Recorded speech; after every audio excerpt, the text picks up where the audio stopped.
Do you have anger?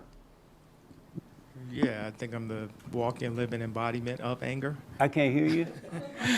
What'd you say? Yes. Speak up for me. Yes. What'd you say? Yes, I do have anger. You do. Why don't you drop your anger? Yeah, that's what I'm learning here. You learning what? To drop the anger. And so is this your first time here? Yes. And what's your name and how did you hear about us? My name is Ye. I heard about you from Hassan. Right on. Any questions first about anything that you've heard or anything? Or working on yourself and all that? No? Okay. Why don't you drop the anger? It's a good question. Just drop it. I'm deciding Why to do don't you that drop it? after hearing this. Oh. What would happen to you if you had no anger?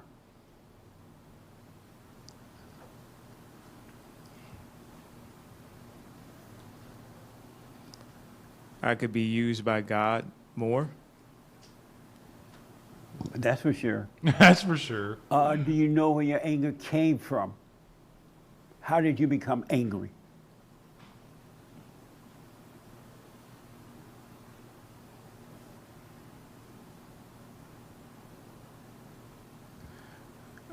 Just different events throughout my life that I felt didn't add up, where 2 + 2 didn't equal 4. And the answer to why it didn't happen was just somebody just shrugging their shoulders. The last thing you say, what? The answer to why the simple math didn't add up or it didn't go my way is that someone just looked at me and shrugged their shoulders. Oh, I see. Yeah. I feel like I don't feel like I hold much anger in life. If you do fall into that kind of person, if you're that person who falls into that kind of anger and resentment and you're just stewing on certain things that have transpired, it really just fills up a lot of your time and energy in your brain. And like what he said, you can apply it to better things. It's energy being expounded for something so stupid that you could be using for something better. And oftentimes, I'm not saying you should disregard things that have happened to you. I'm not saying you should completely eliminate them from your brain and say, kind of a cope. I don't think you should cope and seethe kind of in silence.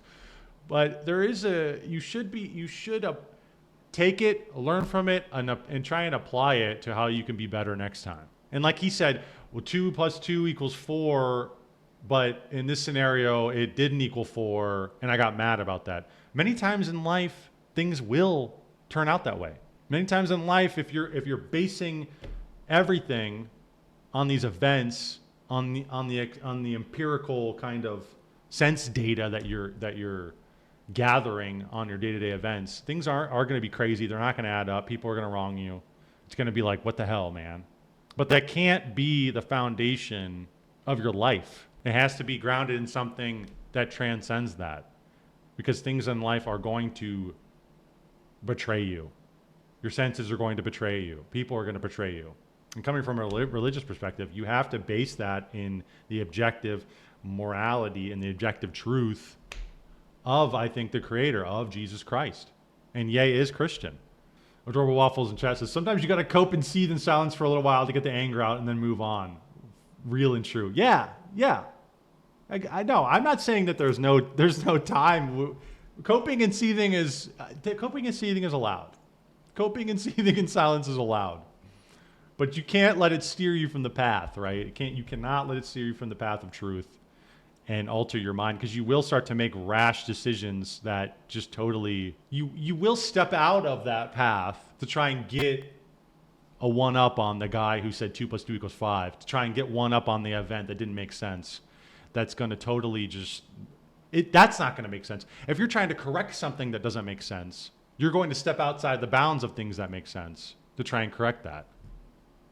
And that's going to just totally throw your life off kilter. So then it's like, not only was that a problem, but now you're making your life part of that problem. And it's no good. Has Hassan told you need to forgive your mother? Your anger came from her? That's true too. No, I didn't hear that before today. Are you serious? He didn't tell you that. What the? No. You're never going to be free until you forgive your mother. You become just like her.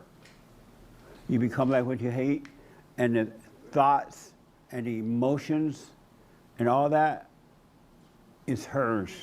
That's why God said that all who were born of the woman must be born of the Father. So you got to forgive her for what she's done to you when you were a little kid, impose her will on you, too mothering, too dominating, turning you away from your father. You must go to her. It's when you can see that I do have this anger. I'm just like my mother. And you go to her, hey mother, I'm sorry for resenting you. You recreated me in your image and I can't help myself. I'm just like you. I'm sorry for resenting you. And God will forgive you. Don't ask for forgiveness. You got to admit that you're wrong for judging. Anyone that has anger judges, and anyone that judges play God, and you will never know God. You'll know about him. You'll hear about him. You'll talk about him, but you won't know him. But you got to face your mother and forgive her. Yeah, that's a big one. That's a big one. Forgive your parents. Forgive your parents. There's so many people who hold grudges against their parents. They are just as screwed up as you. And when you were growing up, they were young, they were dumb, and in many scenarios, like having a child was thrust upon them. They didn't know what the hell to do. Forgive them. But there's a lot of people who hold on to that. They hold on to that anger against their parents for life. And it's like, dude, it's no good. It's going to rule your life, and you're going to, in a weird sense, in a kind of, it comes around where you start to become just like them. You start to take on the problems that they had, the anger, the weird things that they kind of pushed on you. You start to kind of embody them in a way if you allow that to kind of solidify in your life. And your father, for not protecting you from your mother, he didn't know how to deal with the hell in her. He loved you, he just didn't know how to deal with the hell in your mother because he married his mother. Your mother became his mother, and the cycle repeats itself. So you got to forgive him for not protecting you from her. What do you think about that? Yeah, I was digesting that from what people was talking about when they were talking earlier. I thought that was, I like this really stern black and white approach. Yeah. And it may, or I feel that I see clarity in it. Right on. Right and on. if you could see it a little bit, that God is allowing you to see it. I can't make you see it. No one here can make you see it. Only God allows those to see it who want to see it. He doesn't let everybody see it because most people don't want to see it. Most people love their misery. They love their thrills. They love their hell. They love their hell, One last quick question, then I got to move on. Who are you? It's comfortable. Your hell is comfortable. I think of a lot of things when you ask that. I come up with a lot of different answers. Okay, and you give me those answers, some of them. Therapy session. I'm a son, I'm a father, I'm a king, I'm a student, I'm a teacher, I'm a husband, I'm a leader. Those are the things that come to mind. Yeah. So those are the things you do, but who are you? You name me all the stuff you do. Can I cheat off his test? What a mess. What a mess. No cheating here, buddy. Amazing. You told me what you do, and you have kids, what you have, and all that other stuff, but you didn't tell me who you are. Who are you? I don't know what answer you're looking. I don't know how to answer that. Did you know you didn't know who you really are? Before now? Yeah, I must have been looking for something. That's why I pulled up to church, to the meeting. So you didn't know that you didn't know who you are. Before now, you didn't know who you are. You don't know yourself. You don't know who you are. Yeah, I think I have those titles like when you're talking about school earlier and people go to school and then I forgot you were talking with her about it earlier, and people go to get degrees to define themselves. I'm a doctor. I'm a lawyer. Yeah. I'm a therapist. I'm the president. Okay, but who are you? That's what you do, dummy. But who are you? People don't know who they are. That's why they're lost. What is it like? Last question, then I got to go here. What is it like living a life not knowing who you are? What is it like living that way? It's like my navigation today is kept rerouting. Oh, man. What a man. Any questions or anything? Ye is a mess, but it's been interesting watching his journey. Where'd you get that shirt from? I want to get one of those. I love this shirt. It was a gift. Someone gave it to me. You want it, you can have it. You want it? Oh, not I'll give right it to now, you but after. like later. I think I'll take it later, yeah. I'll give it to you after the meeting, you can have it. Amazing. Amazing. So any other question or anything?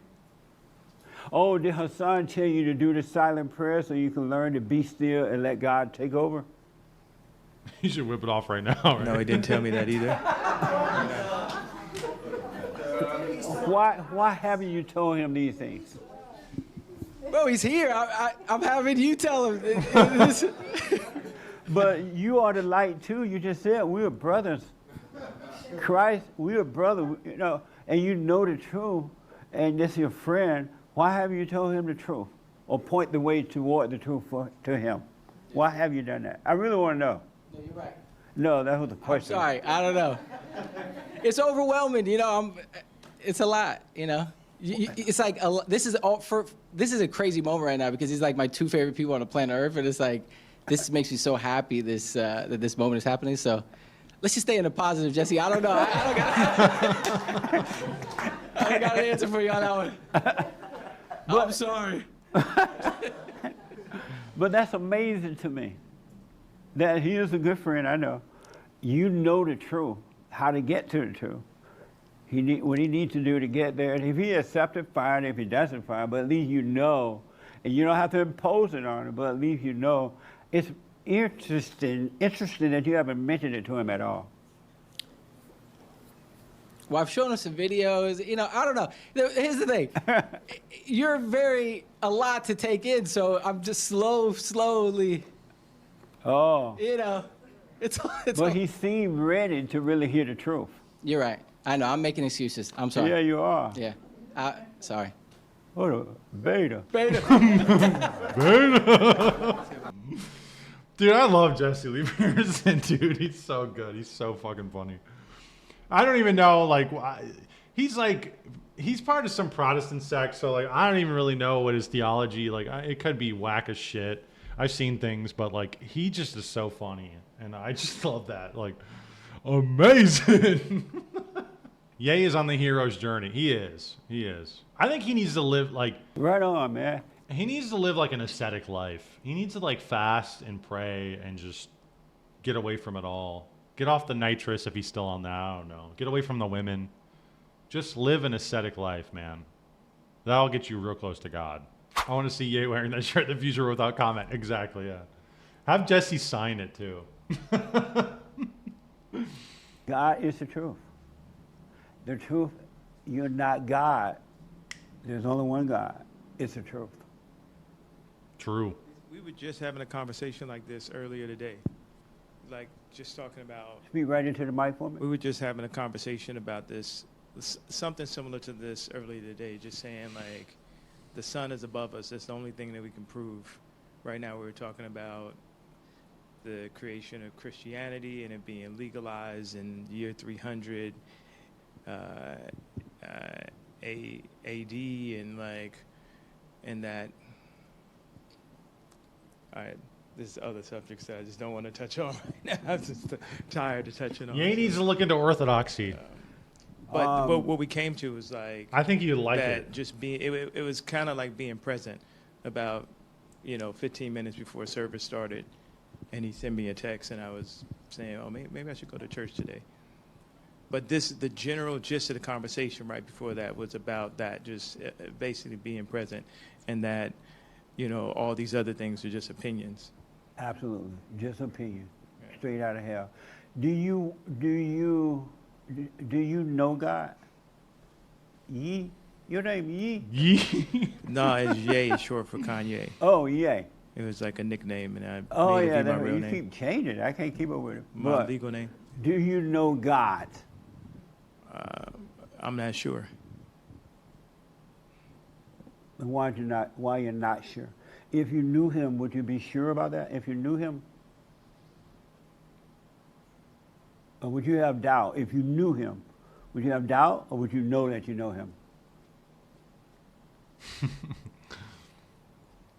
If I said I think I know him, I would still be saying I'm not sure. Right. If you say, I think I know him, you would be saying, I don't know him. I know I'm here now. Right. Your body is here. But what does that have to do with God? That he has me here right now. That's for sure. But do you know him? Yeah, and there is he's asking a really fundamental question here. And it is like you can't, there is elements of reason and in the intellect that you can know about God. And there's arguments you can make, but there is a deeper knowing of God. Like he was saying earlier, you know about these things, you know, whatever he said. I am a therapist. I am these things. Well, the things are what I've done, but what are you? Well, it's a deeper understanding. It's a deeper knowledge. It's like, it's not the instantiation of these kind of externals that exist in the world. It's like a deeper knowing. It's a deeper, who are you? What do you know about you? And there's something about that it's like, it's tough to place. It's tough to formulate in words, knowing about God. It's tough to put it in a syllogism or through the intellect to say, oh, I think about God. God is inconceivable. So but there is a connection to him, right? There is a deeper connection. And there is something that actually, there is a faculty that connects us to God. And I feel like that's what he's getting at here. Yeah, I'm not sure. I've had so many. This is the whole thing. I asked my wife this yesterday. I said, I just started asking questions about how Christianity was made, and then we were talking about astrology. Then we were talking about the amount of time that it takes the Earth to do a full orbit around the sun, and just looking for things that we all could agree on as facts. Facts. And that's like less than 24 hours ago to like this series of questioning right now, which is, it's interesting to me, like how aligned that series of questions Because are. you want what's right. You want to know him. Right. And that's why you're asking those questions. So let me ask, do you want to know him? Yes. And how about, what's your name? Alexander. Alexander. Okay. If you want to know God, Yes. you got to give up all ideas about God. Everything that you've learned about him, everything that you've heard about him, every belief that you have about him, you got to let it go. And then you shall know him. Because just all you have are beliefs and knowledge about him, and you're never going to find God with belief and knowledge. You gotta Absolutely. let all that go. Because what are they saying about knowing? Are they saying affirming a syllogism, affirming an argument? Like, are we really going to compartmentalize God into an argument here, into raw materialism, into empiricism? I don't think you can do that. I think there is a deeper knowledge here that they're talking about, that they're hinting at. Then you shall know him. To everybody, you got to let everything you know about, have heard about God, because it's just knowledge. It's just knowing about God is not knowing God. Reading and hearing about God is not knowing God. Right, knowing about gotta him, give but that's up all not knowing. knowing him. It's two God different things. is not in belief. He's not in thoughts, and he's not in your emotions. You gotta let all that go, and then you shall know him. My children shall know me by my voice, not by belief, not by knowledge, not by thoughts or emotions. What do you think about that, Alexander? That sounds correct to me. What do you think about that, ye? It's yay, but I mean, yay. Yay. What do you think about that? It sounds correct also. Okay. You gotta let it go. Do the silent prayer. Both of you start doing the silent prayer. Oh, you gave it to him? The silent prayer. You know how when you've been praying all this time, you've been praying to God, oh, Lord, help me. And I'm just going to help my mama, bless my dad. And you've been doing that. And I want this and I want that. And you've been praying to the devil. But that's why you don't have peace, because you've been praying to the devil. God says to be still and know me. And so when you pray, you're supposed to go in, really in your room or whatever, but go inside and become aware of the not you. You're not your thoughts, you're not your feelings, you're not your body. And so you've been one with thoughts. And you've been praying to the devil. The church told you to pray to Jesus, and Jesus will help you. You've been doing that. But what God's going to do, if you want to forgive and all that, He's going to bring you out of the thoughts, and He's going to shine the light, which is where you are, under darkness, feelings and emotions and worries and doubts and trying to be like other people and jealousy, envy and strife, and they will all fall away and you'll be clear. He will take care of all of that. All you need to do is be still and be aware. Just be aware of the not you. You are not your thoughts. You're not your body. You're not your past. You're not your future. You're not your job. You're not your children. You're not nothing. You got to become nothing. And then you'll be everything. So that's what the silent prayer does. So give it a try. It's on the YouTube channel. It'll show you how to do it. And just let go and let God. That doesn't mean you don't stop singing and do your talent. God gave you the talent to be talent. He made music for you to enjoy music, but not to get an identity from it. You're not the music. And so everything's going to fall in place. So make sure you do the silent prayer. Give it a good try. Do your little hooping and hollering. And when you're done with hooping and hollering and begging God, be still and know Him. Yeah, it's interesting. Jesse's kind of touching on, he's not Orthodox, but the Orthodox tradition has an idea of the nous. And I've talked about this before, and it is a distinct faculty from the intellect. And it is a noetic faculty that knows God. Because God precedes logic, He precedes all of these empirical kind of senses that we use to interpret the world. He is prior to all of that. And Jesse's kind of touching upon that, is that you need to get rid of all that. You need to get rid of emotion. You need to get rid of intellect. You need to just kind of throw this stuff out. This is useful and it's God-given, but there is something deeper.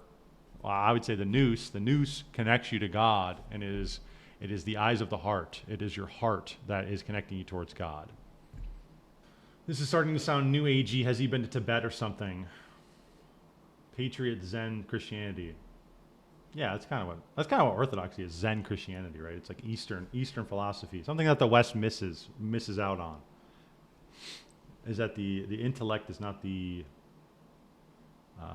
be all end all. There is actually a deeper understanding, a deeper knowledge there, and that's kind of, I feel like that's what he's hinting on, is what he's talking about, which is, I agree with him, but I don't know what he is. I don't know what sect of Christianity is, but he's not Orthodox. But I think if Ye is eating this up, I think hey, if you're listening, you should go to an Orthodox church. You should talk to an Orthodox priest.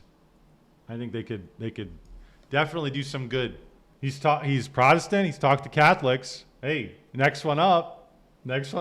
It's Orthodox. Come on. You're close.